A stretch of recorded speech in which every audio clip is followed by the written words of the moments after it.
Tracking producer commission can be made simple in Agency Pro. By entering the producer as a rep on the policy, then assigning a proper amount of commission, you set up the structure needed to post and track commissions too.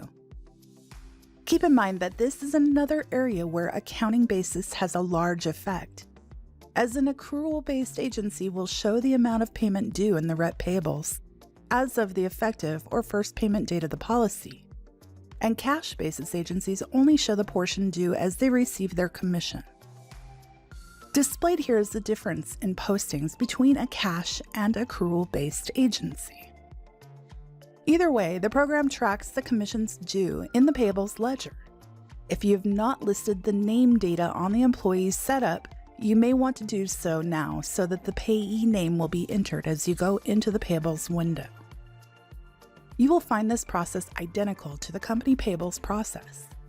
We open the payables from the Ledger tab, select the type of commissions due, then choose the desired rep from the Select Named dropdown. You will now see displayed all of the items currently due to the rep. The commission lines you see in the list are in date order by default. If you are on a cash basis, that date is the date the client paid, and if you are on accrual, the date is the effective or first payment date of the policy. It may be helpful to sort the entries by name by clicking the checkbox in the bottom corner. To apply a payment to an item, you can double-click on the line, which will move the amount of the line to the payment column, and add it to the total at the bottom. This total is the amount that will be paid to the rep when we finalize the payment. If we need to apply a partial or overpayment to an item, you can right-click on the line and type in a custom amount, which will leave the item open with an updated balance after the statement is finalized.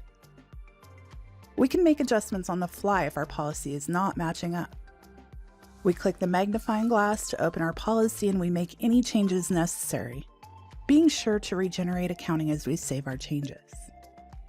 With the commission correct, we apply payment to the policy lines, or if we wish to pay everything in view, we click the Pay All icon. I typically change my date to the end of my desired pay range, then click Pay All to quickly pay everything through the end of that month and leave the rest outstanding. Choose the correct ledger, double-check the date, total, check number, and modify the description if desired, then click Pay. The items paid will be cleared from the payable ledger and the check is now entered in the bank ledger to print if needed. With the payment highlighted, you can obtain a remittance report if desired. Simply click the report icon and print the report to send along with your payment. At any point, you can run the Rep Payables report from the reports list to see any Rep Payables currently due. If you withhold taxes from these Rep Payable payments or would like a report to compile 1099 information, see the next video on handling payroll.